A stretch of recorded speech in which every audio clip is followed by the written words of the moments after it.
भद्रं पश्येमाक्षभिर्यजत्राः स्थिरैरङ्गैः सुष्ठुवागं सस्तनूभिः व्यशेम देवहितं यदायुः स्वस्ति न इन्द्रो वृद्धश्रवाः स्वस्ति नः पूषा विश्ववेदाः स्वस्ति नस्तार्क्ष्यो अरिष्टनेमिः स्वस्ति नो बृहस्पतिर्दधातु। ॐ शान्तिः शान्तिः शान्तिः। मनो हि द्विविधं प्रोक्तं शुद्धं चाशुद्धमेव च अशुद्धं कामसङ्कल्पं शुद्धं कामविवर्जितम्। मन एव मनुष्याणां कारणं बन्धमोक्षयोः बन्धाय विषयासक्तं मुक्तं निर्विषयं स्मृतम्। यतो निर्विषयस्यास्य मनसो मुक्तिरिष्यते अतो निर्विषयं नित्यं मनः कार्यं मुमुक्षुणा। निरस्तविषयासङ्गं सन्निरुद्धं मनोहृदि यदा यात्यात्मनो भावं तदा तत्परमं पदम्। तावदेव निरोधव्यं यावद् हृदि गतं क्षयम्। एतज्ज्ञानं च ध्यानं च शेषो न्यायश्च विस्तरः। नैव चिन्त्यं न चाचिन्त्यं न चिन्त्यं चिन्त्यमेव तत् पक्षपातविनिर्मुक्तं ब्रह्म सम्पद्यते तदा। स्वरेण सन्धयेत् योगम् अस्वरं भावयेत् परम् अस्वरेणानुभावेन भावो वा भाव इष्यते। तदेव निष्कलं ब्रह्म निर्विकल्पं निरञ्जनम्। तद्ब्रह्माहमिति ज्ञात्वा ब्रह्म सम्पद्यते ध्रुवम्। निर्विकल्पमनन्तं च हेतुदृष्टान्तवर्जितम्।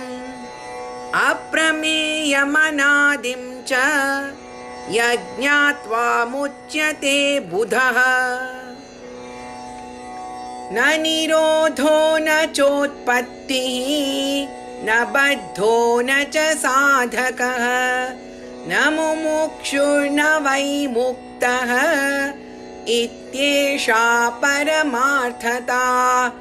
एक एवात्मा मन्तव्यो जाग्रत् स्वप्न सुषुप्तिषु स्थानत्रयव्यतीतस्य पुनर्जन्म न विद्यते। एक एव हि भूतात्मा भूते भूते व्यवस्थितः एकधा बहुधा चैव दृश्यते जलचन्द्रवत्। घटसंवृतमाकाशं नीयमाने घटे यथा घटो नीयेतनाकाशः तथा जीवो नभोपमः। घटवत् विविधाकारं भिद्यमानं पुनः पुनः तद्भग्नं न च जानाति स जानाति च नित्यशः।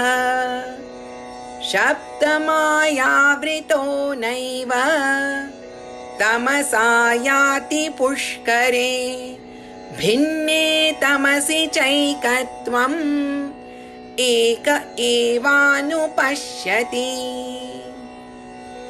शब्दाक्षरं परं ब्रह्म तस्मिन् क्षीणे यदक्षरं तद्विद्वानक्षरं ध्यायेत् यदिच्छेत् शान्तिमात्मनः। द्वे विद्ये वेदितव्ये तु शब्दब्रह्म परं च यत् शब्दब्रह्मणि निष्णान्तः परं ब्रह्माधिगच्छति। ग्रन्थमभ्यस्य मेधावी ज्ञानविज्ञानतत्परः पलालमिव धान्यार्थी त्यजेत् ग्रन्थमशेषतः। गवामनेकवर्णानां क्षीरस्याप्येकवर्णता क्षीरवत् पश्यते ज्ञानं लिङ्गिनस्तु गवां यथा। घृतमिव पयसि निगूढं भूते भूते वसति विज्ञानं सततमन्थयितव्यं मनसा मन्थानुभूतेन। ज्ञाननेत्रं समादाय उद्धरेत् वह्निवत्परं निष्कलं निश्चलं शान्तं तद्ब्रह्माहमिति स्मृतम्। सर्वभूताधिवासं यत् भूतेषु च वसत्यपि सर्वानुग्राहकत्वेन तदस्म्यहं वासुदेवः तदस्म्यहं वासुदेव इति।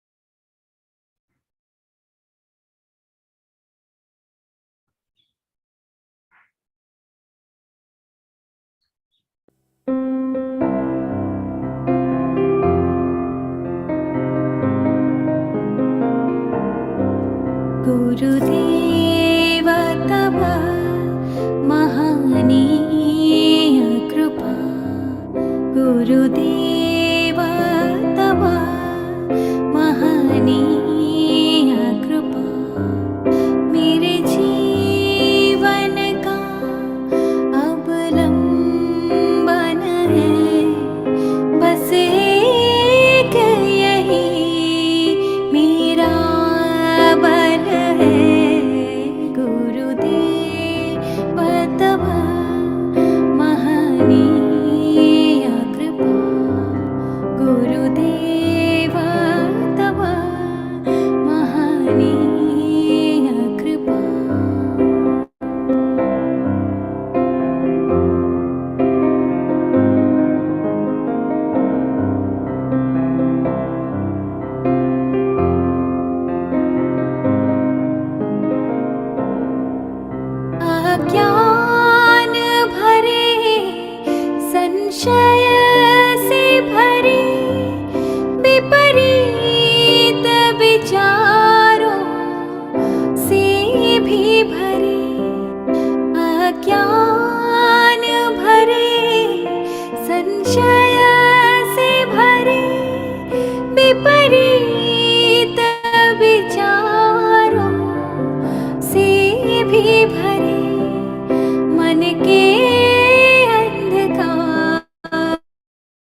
साथ मेरे रक्षक बनकर बिसरो ना कभी यह प्रेममयी आनंदमयी भवनीय कृपा गुरुदेव तव महनीय कृपा गुरुदेव तव महनीय कृपा.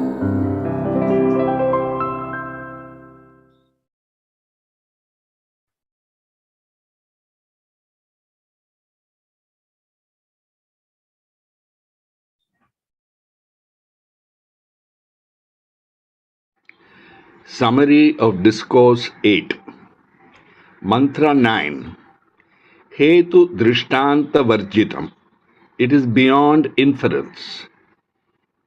Inference, there is a fire. Hetu, reason. One sees smoke. Drishtanta, illustration. Smoke is invariably associated with fire. Therefore, there is a fire.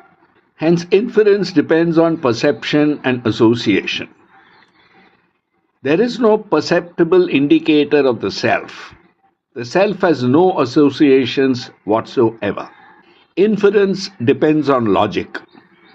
Logic relates cause earlier in time to effect later in time. The self is neither cause nor effect. It is beyond time. Logic is a construct of the intellect. The self transcends the intellect. Then what is the valid means of knowledge of the self? Only Shabda Pramana, the scriptures and the Guru. Intuitive revelation reveals the self.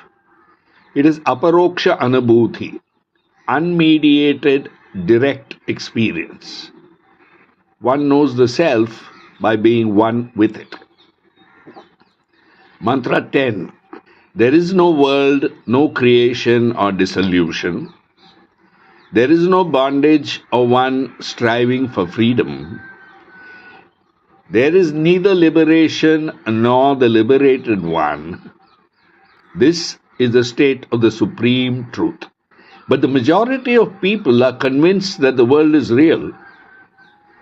The majority think the sun rises, that there is a horizon. Both are unreal. But the world is durable. There is continuity of experience. Dreams also have durability. The same experience can recur in dreams. But this world has utility. One can eat and drink. Utility is relative. One can be sated in the waking state and starve in the dream state. The food that fills us in the dream cannot satisfy us in the waking state. Then how does one know the absolute truth? It is constant, unchanging. It has no arrival and departure. It is undeniable, uncontradictable. That seems very abstract. How can I comprehend it? In Vyavaharika Satta, transactional reality, the world has reality and existence. In Paramarthika Satta, supreme reality, the world has no existence or reality. In between is Pratibhasika Satta, relative reality. The world is illusory. It only seems real. The plane of relative reality is the bridge between transactional and absolute reality. Again, what is real? What is existence? The substratum that gives existence to the world alone has existence. The substratum that gives reality to the world alone has reality. The rope gives existence to the serpent. The desert gives reality to the mirage. When one turns away from the illusion to the underlying reality, one realizes the supreme truth. Turn away from the world. Begin the inquiry. Remember, one's body is in the world. When the reality of the world is negated, the reality of the body is also negated.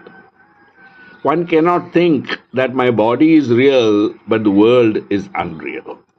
But the Upanishads give so many theories of creation. Explanations of creation are not to validate creation, but to rise beyond it to Ishvara, that is Brahman plus Maya, and transcend that also to Brahman. The infinite is immutable. Creation is mutable. Hence, creation is illogical. How can the infinite become bound? How can consciousness become ignorant? The donkey in the parable is not tied. It only imagines that it is tied and so does not walk. When the imaginary rope is untied, it knows it is free and walks. This is what the gurus do for us. They untie the illusory knots of bondage that imprison us. How do I live in this unreal world? Pujya Gurudev says, play the role as if the world is real, live as if the world is unreal.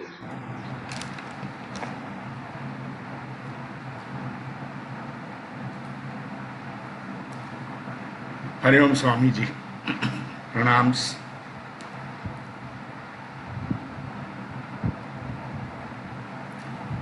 Om Sahana Bhavatu, Sahanau Bhunaktu, Sahaviryam Karavavahai, Tejasvinavaditamastu ma vidvishavahai. Om Shanti Shanti Shanti. Samasta Jana Kalyane Niratam Karunamayam Namami Chinmayam Devam Satgurum Brahma Vidvaram Satgurum Brahma Vidvaram. Namaskar to all of you who have joined us today. Welcome to this 9th discourse on Amritabindu Upanishad. The Sampurna Yajamans for this whole Upanishad discourses, Yajna, are Sri Chittur Manohar, Srimati Jolly Silvipat, Srimati Nirja Birla, Srimati Radha Kini. The Sampurna Upayajamans are Srimati Chitra Vora, Srimati Kalpana Morparia, Sri Kishore Mallapur, Srimati Kumud Jnanendra Misra, Srimati Preeti Saxena, and Srimati Sumitra Patel. The Dainik Yajman for today's discourse is Sri Suresh Tharoor and Srimati Tina Das. Just one more thing I would like to add is next week we'll be having the discourse 2 days after Sadhana Day. So we are planning a little talk, a video of a talk by Gurudev to all sadhakas, to all students of Vedanta.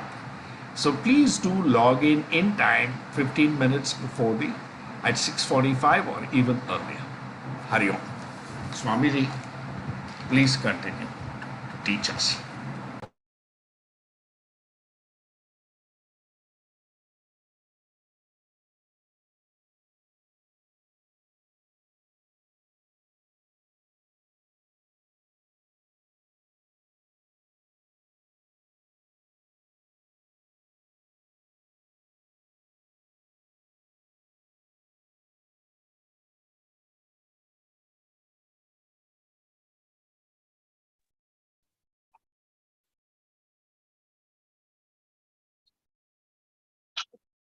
Om Sahana Vavatu Sahanau Bhunaktu Saha Viryam Karavavahai Tejasvinavadhitamastu ma vidvishavahai.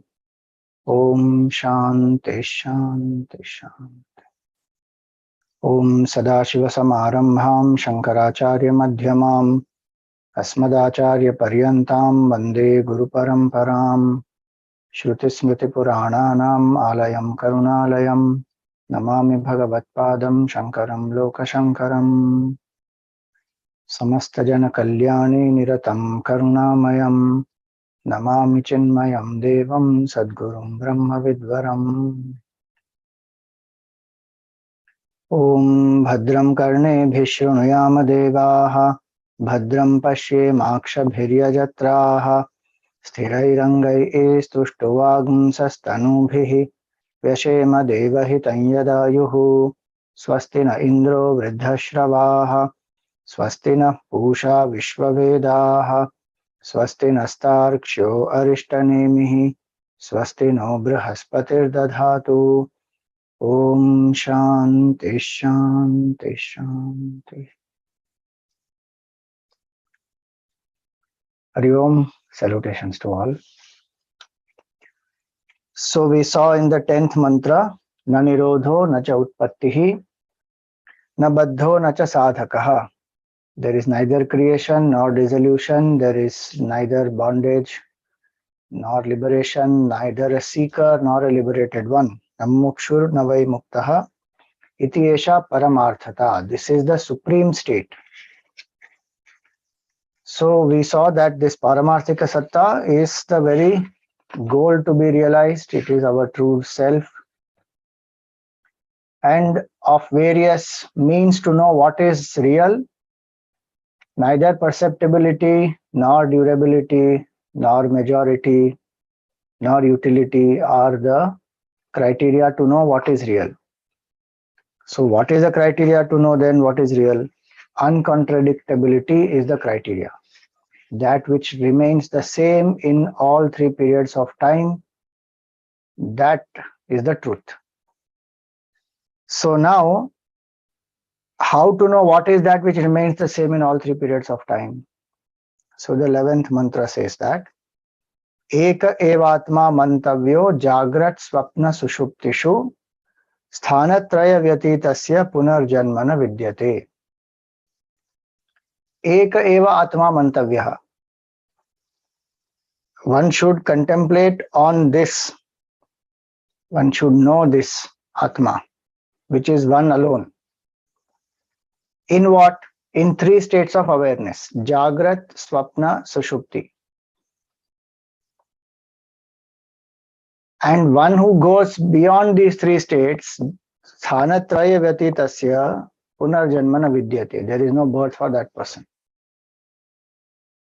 So, see, first, before we come to Vedanta, we don't even know there are three states of awareness. At least I didn't know that. Maximum one knows waking state, dream state. Whoever knew there is something called deep sleep state? And then if you transcend these three states, then there's a fourth state of awareness, which is our true self. No idea. Which is why Vedanta is required. A valid means of knowledge is required to make us aware even of who we are at a relative level, then to know who we are at the absolute level. For both we require Vedanta. Relative level, obviously, there are other sciences which can help us in some ways. Psychology can also say about dreamless sleep. But not to the depth at which Vedanta tells us. And then, of course, absolute truth no one tells. For that, we need valid means of knowledge, Vedanta, and learn that from a teacher. So here, what does the mantra say? These three states, we generally travel in these three states. So the method that is applied here in Vedanta is called Anvaya and Vyatireka. Anvaya means presence. Vyatireka means exclusion or absence. What is present in the three states at all times and what gets excluded? Using that, we will find out what is the self and what is the not self. So first of all, what is the definition of waking state in the science of Vedanta? Is interesting definition. Waking state definition is not from morning to evening, because the great masters must have known that nowadays people are awake in the night. They wake up at night only and they have a whole active night life and then they sleep in the day. So the definition of waking state is not morning to night. Definition of sleep is not night to morning. What is the definition of waking state? When the mind goes out through the senses and experiences the world outside, that state of awareness is called waking state. So with our senses active, so the body is active, senses are active, and through that the mind has gone out. We are seeing, hearing, tasting, smelling, touching, various experiences. We meet people, we work, we act, we eat, we drink, we enjoy, so many things we do. All that is the waking state. Through the senses, the mind has gone out. And in some languages, they mix up v and b. So instead of waking state, they'll say baking state. And in one way, it is true. In waking state, we get baked in that. So it's very temporary. Whatever we experience here is so momentary, it comes, it goes. So waking state is when through the gross body, we are functioning predominantly. Then from waking state, when we get exhausted of that waking state, then we feel tired, then we go to dream state. What is the definition of dream state? This dream state is what experiences we have collected in the waking, the impressions of the waking, they get randomly mixed up and they are projected in the dream state to empty the mind. See, in waking state, body is active, mind is active, and intellect is very active. Many people may not use it very actively, but intellect is active. In the dream state, intellect is not active. It has become dormant. So the mind mixes up impressions randomly and just projects. So if one has eaten the ice cream in the waking state, and one has seen some monkeys, and one has gone ahead and seen some movie in which there is some dance, then suddenly in the dream state, one may find that the monkey is wearing the dance costumes, eating the ice cream and doing the dance. Who knows? Any random combination, and one is dancing with the monkey. Some mixture happens in the dream state, random projection. Sometimes some deep impressions have happened in the waking state, some hurt, some pain, some elation, some excitement. One may relive that also. So all that happens. Gurudev used to say that, people are very interested to analyze their dreams. Okay, dream analysis is a science. Today people are going for it to understand what is the subconscious mind indicating and what is the fear in the mind or what is the desire in the mind, and then they come to know that and then they want to fulfill. So it's okay, it has its own relevance. But from Vedanta standpoint, one is not bothered about it. Gurudev used to say, dream is like mental vomit. When does a person vomit? There's undigested food inside, and then there is so much of burping gas and one feels nausea and then vomit. One feels so relieved. Because it's undigested. So many experiences we collect in the waking state and they all are pushed into the subconscious mind. Many times we are not even aware of what we are going through while we are going through it. And if we don't introspect, then though anyway we will not realize how much of suppression, repression goes on and on every minute. All undigested, it lies there. Nature has this automatic mechanism to throw out these undigested experiences, impressions, and make that mind ready for the next day's experiences to be fresh. Why will one want to analyze that dream unnecessarily? Just let it go. Be fresh for the next day. Learn the lessons of the previous day, introspect, and be fresh for the next day. Finished. For a Vedantic student, waking, dream, deep sleep, none of them are important. They all are unreal. We saw last time, no? Paramarthata. Paramartha Tattva is what one wants to know. These things come, they go. That's why Vairagya is required. Mumukshu requires Vairagya. Then one will not bother. Waking state only one is not bothered to analyze. Why will one bother to analyze dream and then mystical experiences of the dream and remembering the dream and will the dream come true? So dream is the random impressions collected and thrown out. Body is lying quietly. In the dream, the subtle body, and in that subtle body, the mind is predominantly active. Like in the waking state, gross body is predominantly active. Intellect is active. Mind is also active. But in the dream state, mind is most active. Body is dormant, buddhi is also dormant.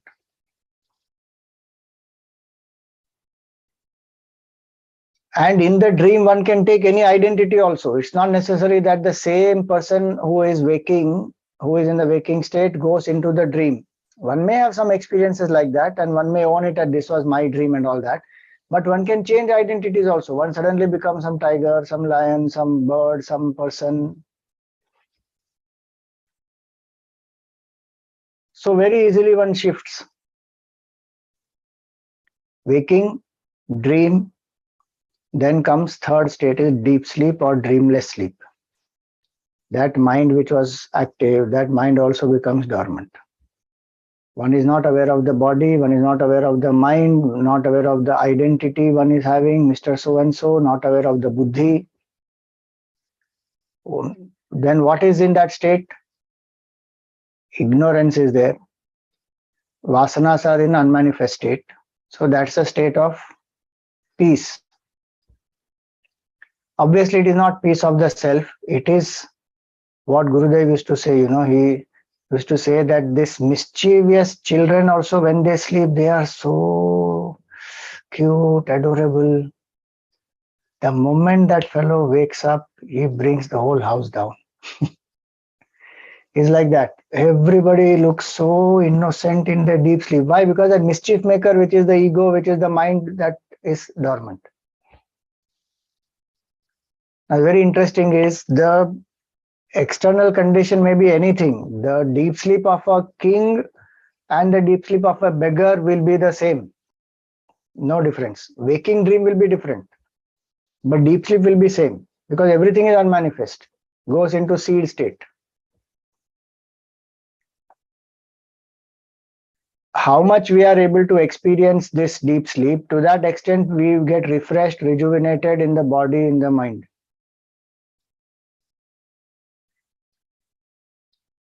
So it's why long hours of sleep are not necessary. Quality of deep sleep is important, and how much the mind is fresh and how much impressions are all thrown out, that determines how that person becomes ready for the next day and feels fresh. Now these three states, they exclude each other. When one is in the waking state, one is not in dream and deep sleep. So the experiences of the waking are not there in dream and deep sleep. Same way the other two states. When one is in dream, waking and deep sleep not there. When one is in deep sleep, waking and dream not there. There are some in-between stages where one is between half waking and half dream. One is in that in-between stage, between dream and deep sleep. Like that, there are some in-between stages, but predominantly they exclude each other. And what does Vedanta say? The identities in each of them also are different.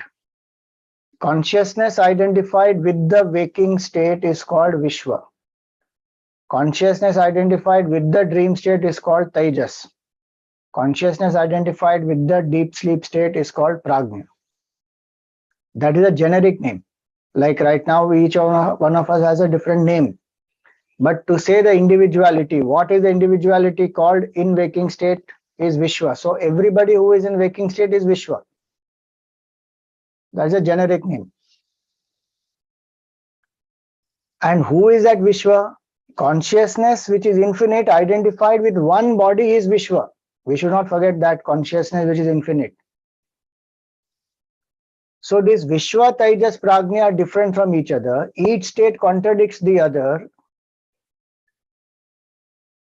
So how can they be real? And how can this identity Vishwa, Taijasa, Prajna be real? Why? Because we saw last class, uncontradictability is the criteria to know the truth.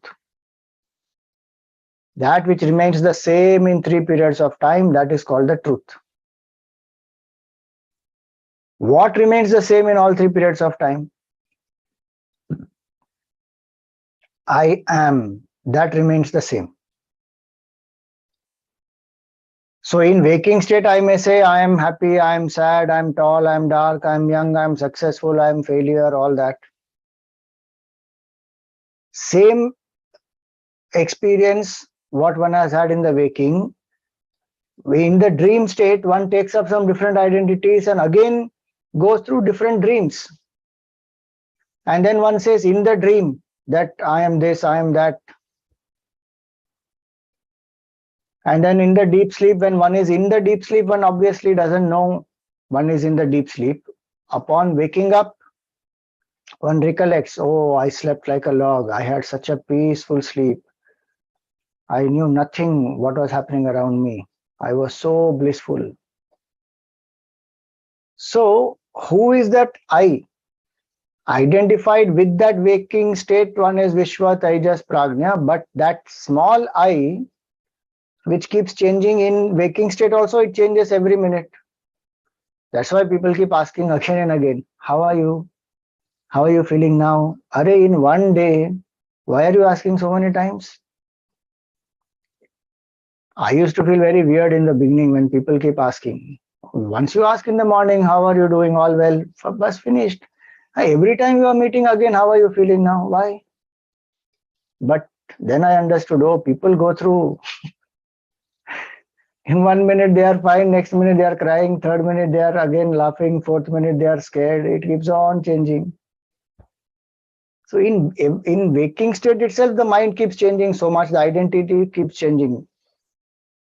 Then in dream it changes, deep sleep again it becomes dormant, again it comes out of that.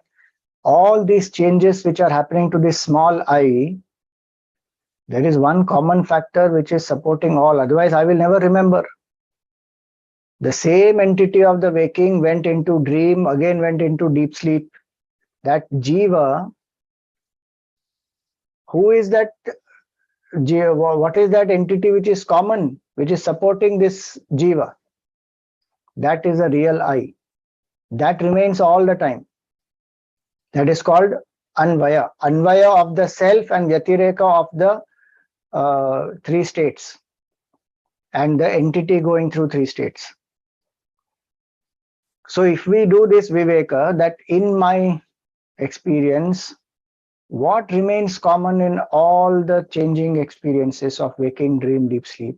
I am remains common. That I am, pure I am, that is the self. And that is only one, Eka Eva. And what is that? Atma. Atma means I. The word Atma means I. And that is one only. It is not 3 different entities going through 3 different states. Though it appears like that waking, the Vishwa is separate, Taijasa is separate, Prajna is separate. They are not 3 entities going through 3 different states. It is one only. Identified with the waking, it is called Vishwa. Identified with the dream, called Taijasa. Identified with the deep sleep, called Prajna. But it is one entity. Same person, when is wearing the clothes, night clothes, is the sleeper. When one wakes up in the morning and takes bath, gets ready to, let us say, the policeman. Now he takes the uniform of the policeman. Now that same person who was the sleeper with night clothes, now he becomes the policeman. And when he comes back home from the police station and let us say he goes to play tennis and he changes into sports costume, now he's a tennis player. Now who is common in all? That person is common. The sleeper, the policeman, the tennis player, they appear 3 different, but they are not 3 different, only the externality is different. Same way, waking, dream, deep sleep, they are 3 states, but the entity going through all of them is Atma only, one truth. Eka eva Atma mantavyaha, that Atma has to be known. And the word eka is very beautiful. Eka means eti sarvatra gacchati iti ekaha. That is which is one which has gone everywhere. Is it not true? Even as number, is the number one not present in all the numbers? How nice no, it is. In 2, 3, 4, 5, 6, up to infinity, one is present in all. So, eka eva atma mantavyaha. Know the atma to be one alone. Why? Because it is infinite. There cannot be 2, 3, 4, 5 infinites. One, eka eva atma mantavyaha. Where? In Jagrat, Swapna, Sushuptishu. In all the three states, one Atma only is appearing and taking up different roles.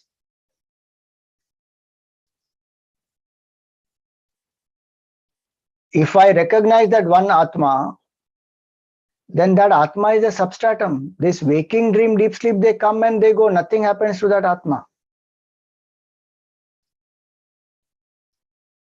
So he says in the next line, Sthanatraya Vyatitasya, the fourth state of consciousness. So in the waking state, if I do sadhana, drop my identification with the body, mind, intellect, with waker, dreamer, deep sleeper, I am none of these, then who am I? Chidananda Rupa Shivoham Shivoham. I do that sadhana of Nididhyasan.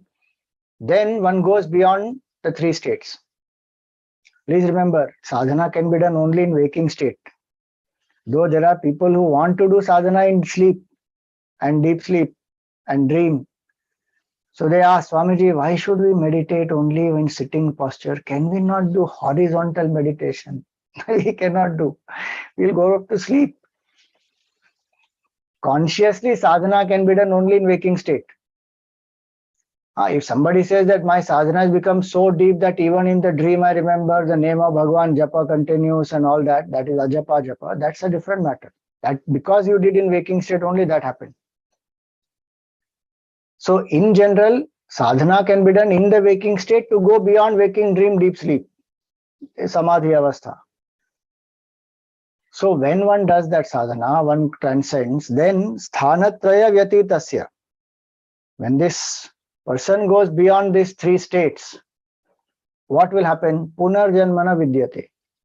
One goes beyond that state of body identification, jiva bhav. So one doesn't think that I am this body, I am this jiva. Then who am I? I am infinite consciousness which has no birth, no death. That which is born will die and that will be reborn.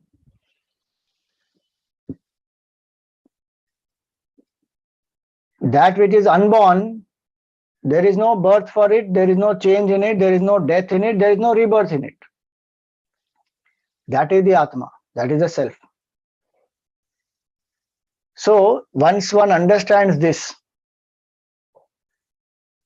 the standpoint should become clear. As long as I am a jiva, then yes, waking, dream, deep sleep is the three states in which one keeps going, and then one has to identify through Vivek that no, I am not this entity going through three states. Gurudev used to give another logic to it. Scriptural logic only, but he would say that the experiencer and the rememberer have to be the same. You cannot remember my experience. I have to go through something to remember and recollect it. So if the waker changes, Vishwa changes and goes into dream state and becomes Prajna, and then both Vishwa and becomes Taijasa. So both Vishwa and Taijasa are not there in the deep sleep state, and that entity is called Prajna. Then who is common in all the three to remember what one went through? Like in deep sleep, nothing is there. How does one recollect upon waking up that nothing was there? There has to be some entity which is common in all the three. That common entity is I am. Because I am is how we own up everything. Only thing is we don't know that that is small I what we are talking about. But that small I is changing. The real I is the big I which is common. So the presence of that Atma in all the three states and beyond the three states also it remains. That shows it is the truth. And that shows that is our true nature. Now, what is the practical implication of this? If I am not the waking dream deep sleep, what am I giving so much of importance to? How much importance we give to the waking identity? And all the experiences, they either they create so much of ups and downs in us, some elation, some depression, some fear, some joy, some sorrow, some pain. One goes up and down with that. But the fact is, Atma inside is one which is witness of all this. So that's why he says Thanatraya Vyatitasya Punarjanmana Vidyate. This, even in one day, that, as I said earlier, waker entity only keeps changing so much. Who is aware of that change? There is a changeless substratum inside. That is the Sakshi. Now that Sakshi is a witness which observes. It doesn't do anything, it goes on observing. That observes changes in the waking state also. Then from waking to dream it has gone, it observes changes there also. And then from dream to deep sleep where everything is absent, it observes the absence of everything also.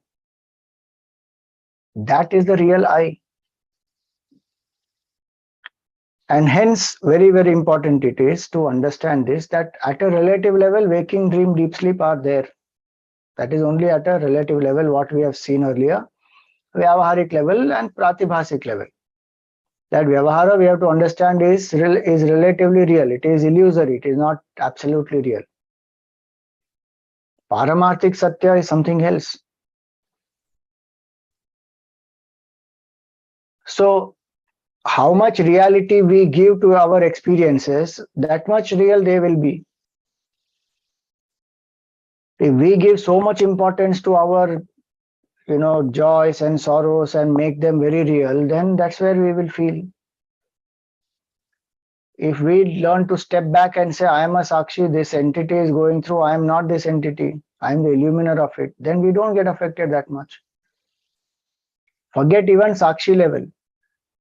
Even at mind level, if you think about it, somebody is going to die, has some terminal illness or some, challenge has happened, now that person is going to die. But the mind of that person is so positive, so inspiring, so happy, living every moment, not worrying, not anxious. Now that person is living a better life. And somebody has everything going for that person, very strong, very healthy, and very, prosperous, and family is there, loving people are there. Still that fellow is miserable. Why? Maid servant has not come, or driver didn't come, or my son is not listening to me. Hare Rama. How much reality we give to our experiences, that much real they are. That's the relative reality. If we say this is Vyavahara, this will keep going on. Some up, some down will go on happening. At one point this body will drop again, another body one will take. How long will this go on? That's why he says Punarjanmana Vidyate. The seeker wants that freedom. No, not bothered about what somebody said, what somebody didn't say, and all that. Where we are stuck in that. And then because of that, there is cycle of birth and death. What is Vedanta telling us? Arey, you are that consciousness, Eka eva Atma Mantavya. You are that one infinite consciousness. You are not that entity going through waking, dream, deep sleep. You are the substratum of waking, dream, deep sleep. On you, they come, they go. Waking comes, goes, dream comes, goes, deep sleep comes, goes. You are the witness, unaffected, uninvolved observer. Eka eva Atma Mantavya. Jagrat, Swapna, Sushuptishu. Now, having said this, one person, he went to one Mahatma Ji. He said, Mahatma Ji, so people are very upset with me. They are continuously angry with me and, I don't like it. You know what the Mahatma Ji said? He said, if you sit in a garbage can, what will you expect? In a garbage can, if you sit, you will get only garbage, no? People come there to throw garbage. There's a garbage can. So he said that if you sit in a garbage can, what do you expect? except garbage. Means what? This is garbage can. We are sitting inside this. Obviously, garbage only will come to us. Sthanatraya vyatitasya. If one goes beyond these three states, waking, dream, deep sleep, punarjanmana vidyate. One has lifted above oneself above this state, body identification. It doesn't matter what one says, what one doesn't say, how many people criticized Gurudev, what all they spoke about him. So many people learnt under him and they left him and they were criticizing him after leaving him. He didn't bother only because he was not seated in a garbage can. Just think about that. They criticized him that he is not a Brahmin, he doesn't know Sanskrit, and he is this, he is that, and he is giving this knowledge to the masses in the Lech Bhasha, in English language, and he doesn't identify who is Adhikari, who is not Adhikari, he is giving it unrestricted to everybody. And one Shankaracharya wrote to him and says, your tongue will get blasted into 1,000 pieces. He didn't bother. If anybody else was there, they would have bothered, because if one is sitting in garbage can, the garbage will affect. Very weird that example is. If one is sitting in garbage can, one garbage should not affect one, because that is what one will get in garbage can. But still garbage affects.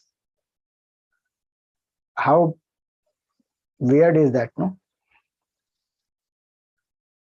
I should expect garbage only if I'm sitting there, but no, I want to sit in the garbage can, but people should throw only nice, give only nice compliments and bring bouquets for me and bring some diamond necklace and bring some, praise me and all that.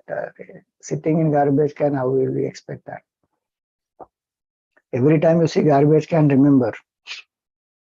I remember every time when I see a garbage can, remember, Arey, get out of this garbage can. Why are you sitting inside a garbage can? So, sthanatraya vyatitasya punarjanmana vidyate. What punarjanma? What janma only is not there. Waking, dream, deep sleep, they are the finite experiences. They come, they go. Janak Maharaj, he had a dream that he became a beggar. And that dream was so real to him. When he got up, he asked his guru Ashtavakra Muni, he said, am I the king who dreamed that he was a beggar, he became a beggar? Or am I a beggar who is now dreaming that I am a king? I am confused now, you tell me, who am I? What an answer Ashtavakra Muni gave. He said, you are neither the king nor the beggar, you are that which is beyond both. That consciousness which enlivens this waking, dream, deep sleep, you are that. That is called out-of-the-box thinking. That is the real paradigm shift. Innovativeness is that. Neither you are a king nor you are a beggar. Which is what Vedanta tells us. Waking and dream state are equal in Vedanta. That is very mind-boggling what Vedanta tells. We think waking is more real than dream. Vedanta says no, waking is as good as dream. It is illusory, it is not real. And it is a state of misapprehension. So from Mandukya Upanishad standpoint, there are only two states, not three, only two. One is non-apprehension of the truth, which is ignorance of the truth. I don't know who I am. Other is misapprehension of the truth. So this waking and dream are misapprehension of the truth. Obviously based on non-apprehension. And deep sleep is non-apprehension of the truth. Two states. They equate waking and dream to same. All what we saw earlier, no, hetu drishtanta varjitam, all that cause, effect. Cause and effect is what makes us think this waking is real. Because in dream, cause and effect does not work. There is randomness in dream. Here, cause and effect works. But that is dismantled. We saw earlier, so I'm not going into the depth of it. So waking and dream are same level for Vedanta. That means Vairagya is so high that one doesn't give that much reality to waking state. That's what it means. So one's effort is not to beautify oneself, glorify oneself in the waking state. Our whole life goes in that much only. No, you think about it. What do we want? What are we doing? Trying to beautify ourselves, glorify ourselves in the waking state. And the dream and deep sleep, they come and they go. Based on the waking is the dream, and then deep sleep. Whole life goes in trying to make one state better. What is Vedanta saying? You are none of these three. The entity going through these three is not you. You are that infinite consciousness beyond these three. Sthanatraya vyatitasya punarjanma na vidyate. So, when people say that we are born again and again, and then they say we are again birthless, Vedanta is saying this. That is because from Jiva standpoint, there is birth and death which keeps happening.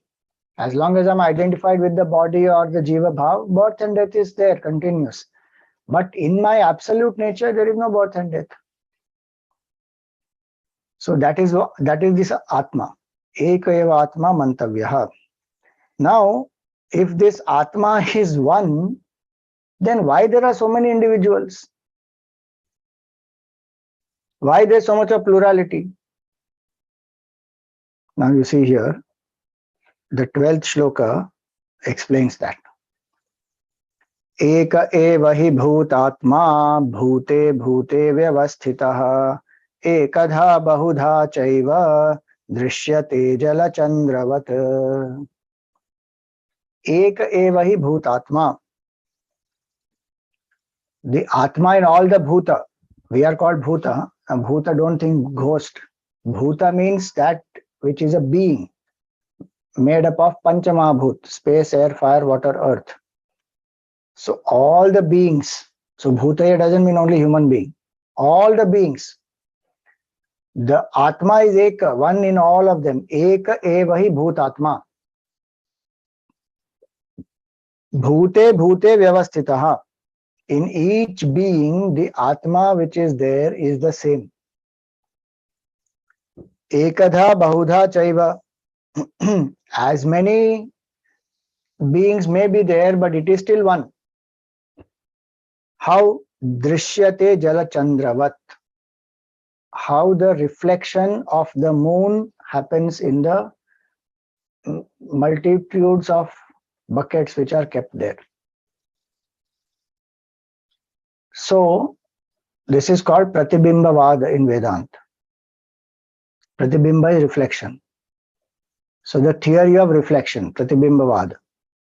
What does the theory of reflection say? Moon remains one, but it only appears as many. Suppose there are 100 buckets there.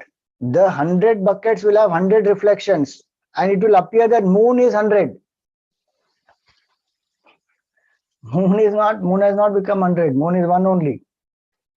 The reflection of the moon in the water in the bucket makes it appear as though the moon has become so many. Without undergoing any change, it appears as many. That is called Vivartavad. That is called the appearance theory. Swaswarupa aparityagena rupantara apatti. That is called Vivarta, appearance. Without undergoing any change in its true nature, it only appears as something else. A rope without undergoing any change appears as the snake. The waker is sleeping on the bed, but without undergoing any change, that waker becomes the dreamer, dream character, produces the dream world and goes somewhere to Europe, becomes something, travels here, there, everywhere. Where is he? He's on the bed. Nothing has happened. So without undergoing any change, this appearance happens. That's why so much when we get fascinated by the appearances in the appearance, that's why we are stuck. This waking state itself is an appearance. Now in that waking state, we are so caught up with the appearances of how I look and what and this and that, and then filters we put, and we don't want to look in a certain way, and all that we go on doing. What Vedanta is saying, that it is only an appearance. Without undergoing any change, one is appearing as so many. So this Pratibimba Vaada is to say, so the example, if we take in our context, the bucket is the body. The water in the bucket is the subtle body, mind, intellect, memory, ego. Then the reflection of the moon is the jiva. What is the moon up there? That moon is the Atma, the self. As of now, what I am thinking I am the bucket, I am the water, I am the reflection. So anything happens to this is happening to me. What Vedanta is saying, you are not the bucket, you are not the water, you are not this reflection, you are the moon. And whoever knows I am the moon is called a Muni. I mean, that's not the etymological meaning of Muni. I'm just playing a pun on the words. Muni is Mananshila, who reflects and comes to understand that I am not this body, I am not this mind, I am not this ego, this waking dream, deep sleep ego. I am not this. Who am I? I am the Atma, the self. Nothing happens to me. It appears that the moon, the reflection of the moon, is changing. Is, let us say, the water is impure. So the moon in one bucket, the reflection appears impure. In the other bucket, the water is pure. The reflection appears very bright. In third bucket, the water is unsteady. So it appears that the moon is shaking. In fourth bucket, that water is very steady, still and pure. So that reflection is also very calm and serene and steady. Now it appears there are so many reflections and so much of differences, and where is the oneness? All are different from each other. One is a red bucket, one is a black bucket, one is a white bucket, one is a brown bucket. So buckets are different, water is different, the reflections are different. Where is that oneness? We all are different from each other. That is all external conditions. Moon is only one. Without that one moon, none of these reflections will exist. Oh, Swamiji, if Atma is one, then if one person realizes, everybody should realize. It is not possible like that. Can we say that because water in one bucket is impure, all buckets water should be impure? No.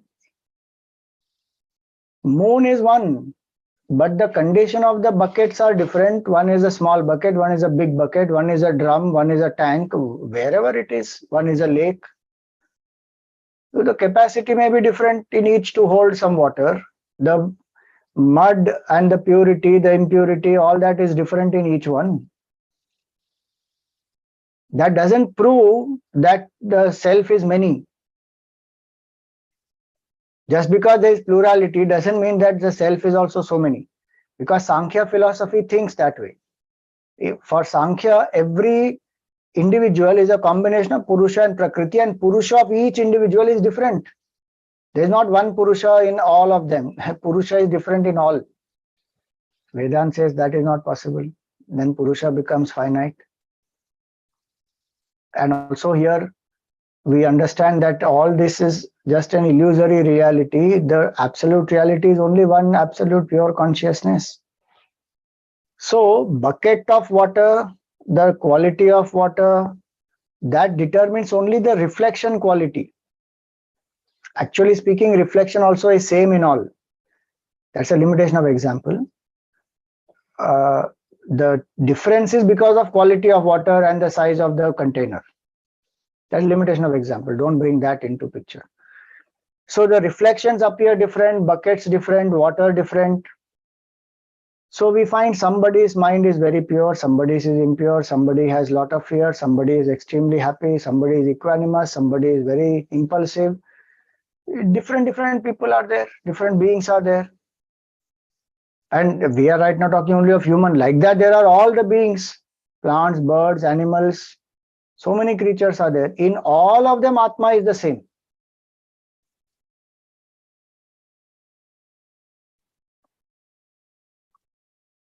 Gurudev used to say, God sleeps in stone, breathes in plants, lives in the animals, but awakens in man. How nice it is. God sleeps in stone. Atma is there even in the stone, but only existence part is reflecting there. Consciousness is not reflecting because the subtle body is not there. It's like having only the bucket, no water inside. So the reflection we can't see. But reflection is there. If you put water, you will see. If you add subtle body in that inert thing, it will also get life. In plant, there is rudimentary mind. So there is Atma which is there. So they will feel some things. So you talk to them lovingly. They will respond to sunlight, music, all that. In animals, much more developed mind. But in human being only there is mind and Sukshma Buddhi, both. That person can realize I am the Atma, I am infinite consciousness, I am not this. So initially when we are very identified with the body, now body is only real and I am Mr. So-and-so is very real. What consciousness, which consciousness, I don't believe in all this. Stage 1. Then slowly one understands, no, this is Jadavastu, this is inert, how is this functioning? Oh, there is some Atma. So then one says, I am a human being with a soul. Stage 2. Then one studies Vedanta further. Then one says, no, I am not human being with a soul inside it. I am the soul appearing right now in this human form. I have taken so many forms earlier. Now after this also I can take any form. And it depends on how much I want to keep taking forms. If I say enough is enough now, then I will stop. Realize that I am that infinite consciousness. If you remove that water and destroy that bucket, finished. There's nothing, no reflection, nothing anymore. But if one says, no, I'll transfer the water from one bucket to another, okay, transfer it. We don't have to transfer the moon. The reflection will go. So with the water, when that water is transferred from one bucket to another, in that another bucket also reflection will continue. Same, because same water it is, no? So whatever impurities were there in that water continue in the next bucket also, or whatever purity was there, that also continues in the next bucket. And that way from bucket to bucket, this water keeps on changing. The reflection will also keep on appearing in that. Everyone says, no, I'm not the bucket, I'm not the water, I'm not the purity or impurity. Who am I? I am the moon. Then one says, oh, I am that consciousness which has appeared as this human body right now. Then many bodies I can take. And what is that consciousness? It is not one small little thing, it is one infinite reality. So that same consciousness is appearing as all this. That is stage 4. Eka eva atma mantavyaha bhute bhute vyavasthitaha. Same one truth, one consciousness alone is there in the hearts of all. Doesn't mean that if one realizes, everybody will realize, because the level of purity of each one is different. If one bulb fuses, all the bulbs will fuse or what? That will not happen. Electricity is same in all. That doesn't mean if one bulb is on, everything will be on, and one bulb fuses, everything will be fused. No, that doesn't happen. Of course, for the person who realizes this, duality disappears. We are not talking about that right now. That's a different phenomenon. Whoever wakes up realizes there's only one Atma, there is no bucket, there is no water, there is no reflection. For moon, what bucket, what water, what reflection? Nothing is there. So for a Mahatma, there is only one self. There is not, see, as a seeker, we say that the Atma here is the Atma everywhere. For the Mahatma, there is only Atma, that's it. That's why it's called Mahatma. Whose Atma one has realized that there is only one Atma which is Mahan, which is the infinite, which is supreme. And in that there is no appearance, no disappearance. What we saw earlier shlokas. Na nirodho na cha utpatti. There is no creation, there is no dissolution, there is no seeker, there is no sought, there is no bondage, no liberation, nothing. That is the state of realized person. But for a sadhak to not have a concept that my atma is different, your atma is different. Atma is not different. Jivatma appears to be different because of the conditioning of the bucket and the water. Now, when we move that water from one bucket to the other, do we have to move the moon? Arere, this moon has to be moved, Baba, otherwise, it will not come in this. No, we don't have to move the moon. So, who goes from one body to other? Jivatma goes from one body to other. Who is the Jivatma? Atma identified with one, that is a Jivatma. That Jivatma goes from one body to other. Atma doesn't go anywhere. So when people say that iski Atma chali gayi, that is technically wrong. The Jivatma has gone. And as long as that Jivatma doesn't realize that I am actually infinite Atma, it will keep going, one burst to other. And it will not find peace. There is no peace for us Hindus in that sense. That one is buried and then judgment day one will wake up and then judgment will be given. There is no rest in peace, please. So don't write for Hindus when somebody passes on RIP, rest in peace. We are dynamic people. Till we don't get mukti, we will be pushed by karma, keep on taking new bodies. So this bodies one will keep changing. What was earlier said. Till one doesn't realize that I am beyond the three states, that Punarjanma exists. Because Jivatma exists, Jiva Bhav exists. When a person realizes, sorry, I am not this bucket, I am not this water, I am not this reflection, I am the moon. Moon doesn't have to go anywhere. Moon is moon. Same thing here. Ekadha Bahuda Chaiva. One only appears as so many. Drishyate Jala Chandravat. This is the Drishya of this moon. So this is called Pratibimba Vaada. Now, the same thought is explained with another example. That is the famous example of the pot and the space. See 13th and 14th. Ghata samritam akasham niyamane ghate yatha ghato niyetana akashaha tatha jivo nabhopamaha घटवत् विविधाकारं भिद्यमानं पुनः पुनः तद्भग्नं न च जानाति सजानाति च नित्यशः. घटसंवृतं आकाशम, the space which is infinite, which is called Mahakasha, appears to be conditioned by the pot. So there is a pot space inside. That is called Ghatakash. Inside pot, Ghatakash. Outside pot, Mahakash. Ghata samritam akasham niyamane ghate yatha. Now, when the pot is moved, then do you move the space? Ghato niyeta na akasha. You move the pot, not the space, because space is everywhere. Tatha jivo nabhopamaha. So in that way, the jiva is compared to space, meaning jiva in the true nature is like the space, is infinite. Jiva doesn't have to go, consciousness doesn't have to go anywhere. It is all pervasive. Then if we move the pot from here, then you bring it here. The pot space inside does not have to be moved with that. Pot space here remains here. Pot space here fills up here as though, and the pot is moving in the space. Outside also is space, inside also is space. Pot is moving in space. Space doesn't have to be moved. It can be moved only where it is not. No, pot is here, it is not here. So from here I can move to here.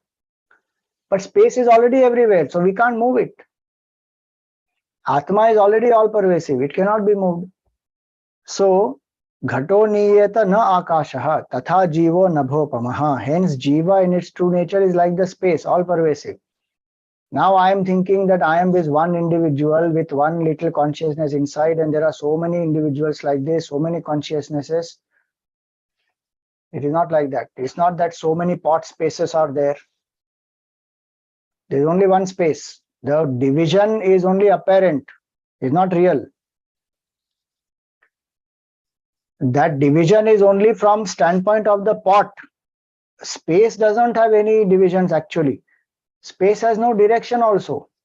This east, west, north, south is what we are saying for our functional convenience. Where is east, west, north, south in space?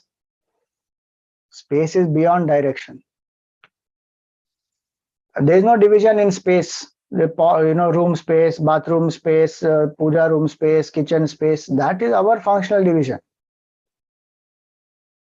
Empty space, full space. Oh, so many people came. The hall has become full now. So people have left. Hall has become empty.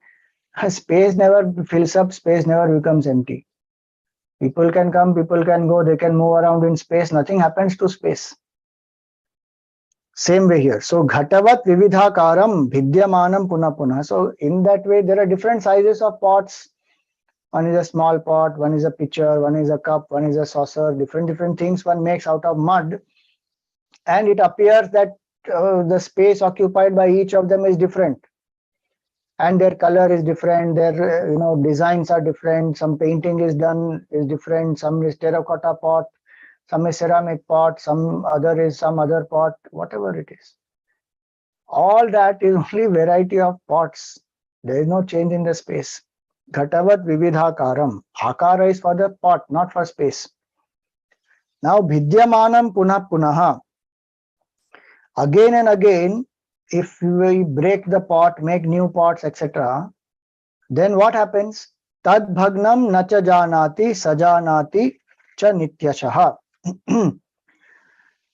Now, you can break the pot again, make another new pot out of it, but there is no breaking of space happening in that.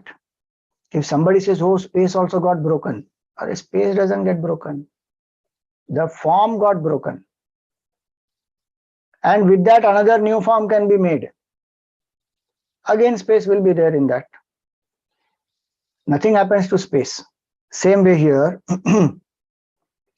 What does the shloka say here? The various forms like pot are broken again and again, yet the space in the pot does not know. Meaning the space in the pot does not feel I am broken.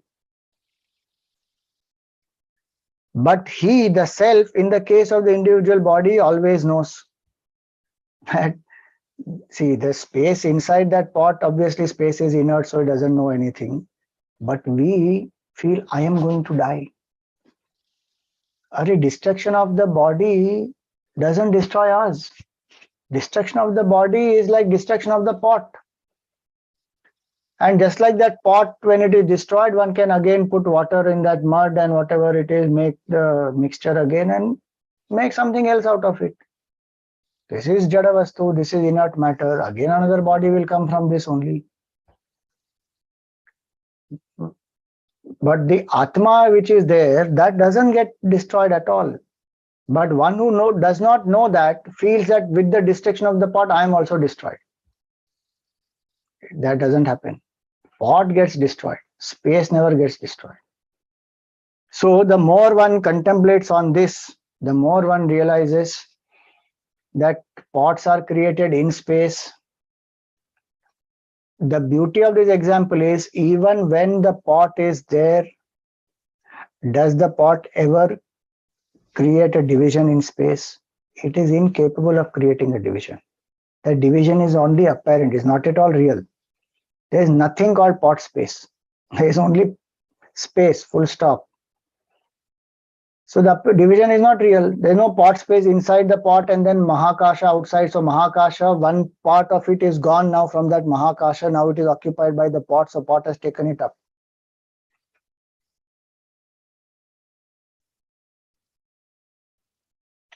Same way, we say that, I am, there's Atma inside me. I am one small part of the Atma. What part of the Atma? That which is infinite, how can it have a part? No, I am one small part of the Atma, and outside is Paramatma. I am this little Atma, and when I die, this little Atma will go and become one with this Paramatma. Nothing like that will happen.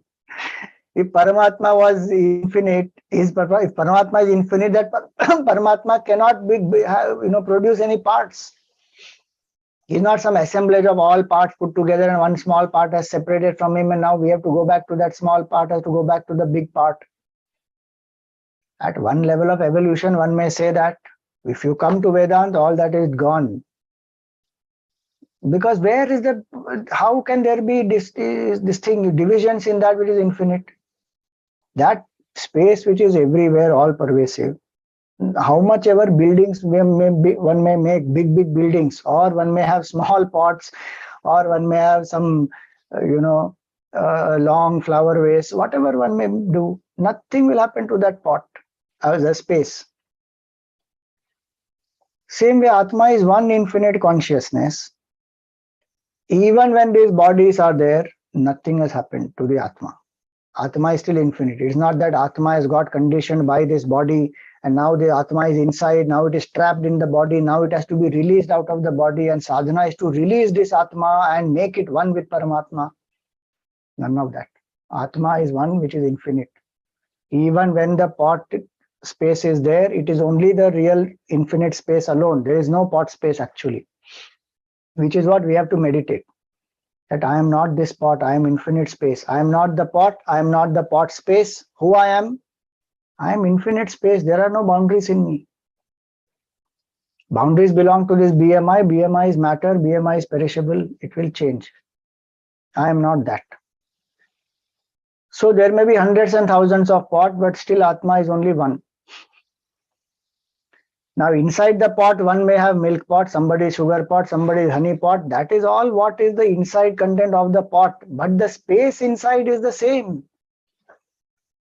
If there is, water in a pot, there is milk in another pot, there is some spoiled buttermilk in another pot, that doesn't spoil the pot, doesn't spoil the space.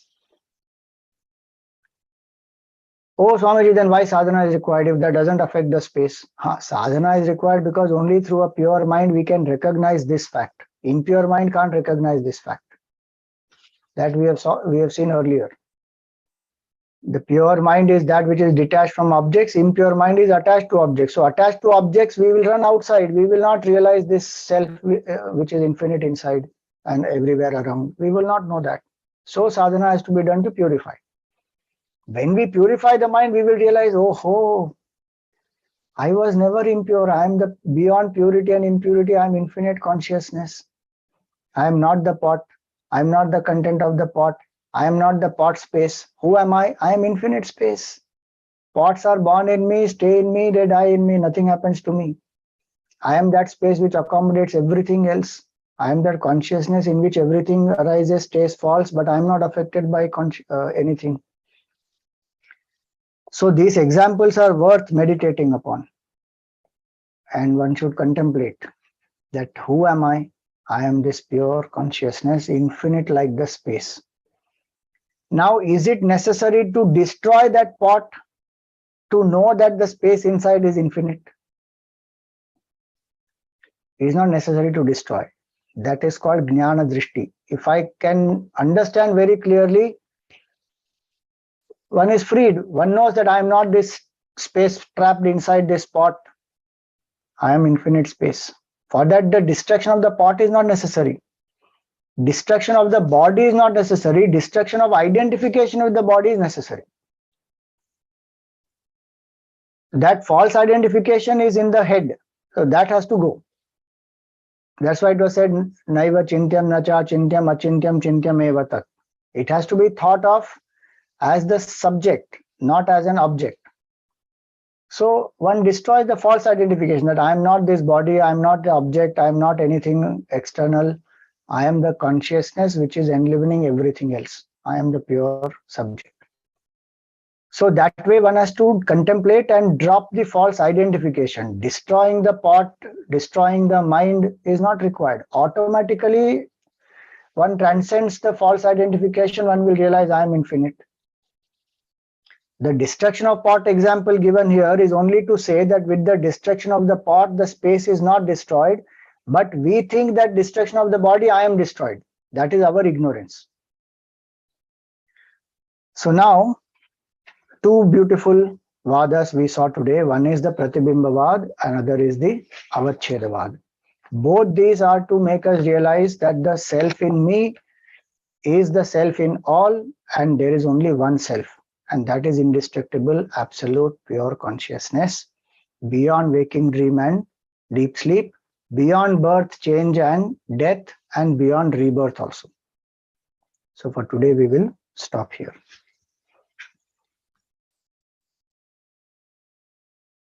Manohar ji, go ahead.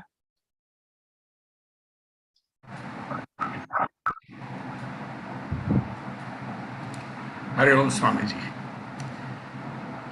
Thank you very much for that beautiful clarity of thought and teaching. I will, for the benefit of the people who joined a little late, I will again repeat my request that next week our program is going to be slightly different. It's going to be special. So we would request you to log in a little early, around 6:40 or so. The Arati Yajman today is Srimati Srijata Basu. Now have Gurudev's Arati. Guruji's Arati. आरती श्री चिन्मय सद्गुरु की दिव्य रूप मूर्ति करुणा की आरती सद्गुरु की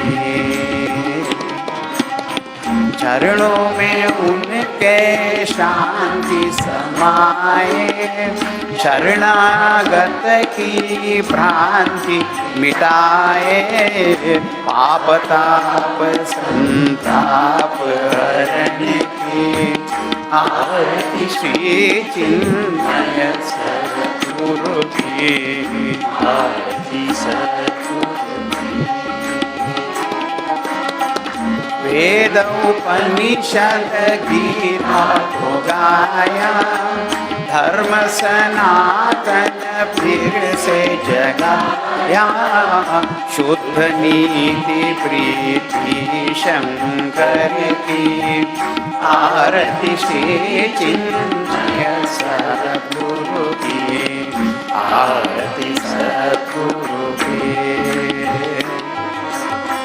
सिद्धबाड़ी की तपो भूमि में नित्य विराजे गुरु हमारे भक्त हृदय आनंद स्रोत की आरती श्री चिन्मय सद्गुरु की आरती सद्गुरु की आरती सद्गुरु की सद्गुरुनाथ महाराज की जय।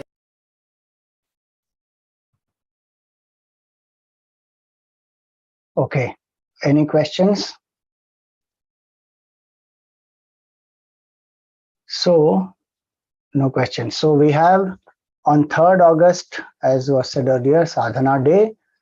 I will be putting up an announcement. We will have early morning Paduka Puja Puja Gurudev, 6:45 a.m. here at Chinmay Priyam. It will be an online program. All of you can join. And there will also be japa and meditation followed by the Paduka Puja. And then evening, we will have letters of Puja Gurudev. From Vedanta through letters part 1, we will take up Gurudev's letters and we will see if people have written questions to him. What Gurudev has replied is amazing. So all of you can join that. And also we have Shravan Sombar from this Monday onwards. So we have Rudrabhishek in the morning, Mrityunjay Havan in the evening on 1st August, and then 8th August we have the Shiva Sahasranam Archana. The details I've already sent. You are welcome to join in these programs. And important is we have the Youth Empowerment Program. That is a free program, 1-year value-based leadership program for young graduates who are below 28 years. For 75 days, they stay with us in an ashram in Chinmay Vibhuti, and we train them in yoga, in Vedanta, in Hindu culture, in some aspects of communication skills, public speaking, team building, leadership, overcoming fears, inhibitions through adventure, travel, many ways in which we train them how to conduct workshops, classes, organize events. And then 9 months they will go and serve the society, where they will be posted in different centers of Chinmay mission, and they will share the knowledge that they have learned. So it's a 1-year free program for the selected youngsters. Please spread the word. We are doing this 13th batch now. After COVID, this is the first batch that is happening. So we require push from everybody to reach out to as many young people as you can and tell them to apply. I will put up the link once again on the WhatsApp group. So please do tell them to make the best use of the opportunity and empower themselves, empower other youngsters. That's the vision of the program. Youth empower themselves and empower other youngsters, children, etc. Thank you, everyone. Om Purnamada Purnamidam Purnat Purnamudachyate Purnasya Purnamadaya Purnameva Vashishyate. Om Shanti Shanti Shanti. Harihi Om Shri Gurubhyo Namaha. Harihi Om.